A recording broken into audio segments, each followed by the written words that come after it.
एक गरीब लड़का घर घर जाकर सामान बेचता था ताकि वह अपनी पढ़ाई कर सके और स्कूल की फीस भर सके।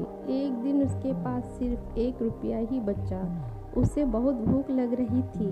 वह एक घर के करीब पहुंचने वाला था। उसने सोचा कि इस घर पर जाकर खाने के लिए कुछ मांगूं। एक औरत ने दरवाज़ा खोला।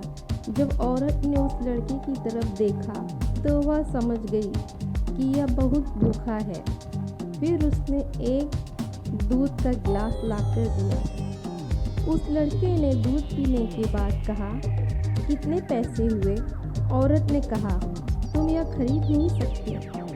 मुझे मेरी माँ ने सिखाया है कि कभी गरीब इंसानों से पैसे नहीं लेना चाहिए। लड़का बोला, फिर तो मैं आपको दिल से धन्यवाद देता हूँ। और कहा, अब मैं शारीरिक रूप से ही स्वस्थ नहीं हूँ बल्कि मेरी परमात्मा में भी आस्था बढ़ी है।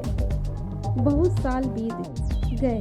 एक दिन उस औरत की तबीयत बिगड़ गई। स्थानीय डॉक्टर भी उसकी मदद नहीं कर पाए, इसलिए उन्होंने उसे बाहर भेज दिया ताकि उसकी बीमारी का सही ढंग से इलाज हो सके। उस हॉस्पिटल में इलाज के लिए डॉक्टर हावर्ड टिलर को बुलाया गया था। जब वह उस औरत के कक्ष में गए तो उस लड़के ने झट से उस औरत को पहचान लिया जिसने उस पर दया की थी। जब वह गरीब था और घर घर सामान बेचने जाता था, उस लड़के ने औरत को बीमारी से उभारने में मदद करने के लिए अपना सर्वस्व करने की ठान ली थी। उनका परिश्रम लंबा चला, लेकिन उन्होंने अंत में बीमारी पर विजय पा ली। कुछ देर बाद उस औरत को हॉस्पिटल का बिल भरने को कहा गया।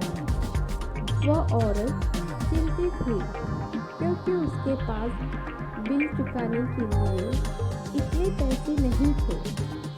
उसकी पूरी जिंदगी की कमाई भी इस इलाज के लिए कम थी।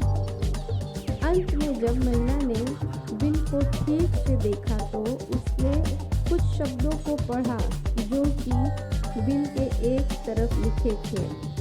वहाँ लिखा था, 1 गिलास दूध का पूरा भुगतान कर दिया। दोस्तों, जहाँ लोगों में दया की भावना होती है वहाँ ईश्वर का वास होता है।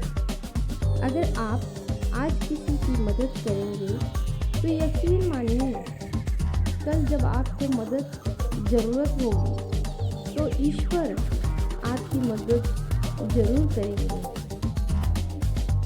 दूसरों की मदद करके आप असल में खुद की ही मदद कर रहे होते हैं। दोस्तों, आप लोगों को मोटिवेट करने के लिए मैं अपनी तरफ से कोशिश करती हूँ कि बेहतर से बेहतर मोटिवेशन कहानी आप लोगों के लिए लाती रहूँ। आपके हर कहानी पर किए गए कमेंट और शेयर मुझे और अच्छा करने के लिए प्रेरित करते हैं। धन्यवाद दोस्तों।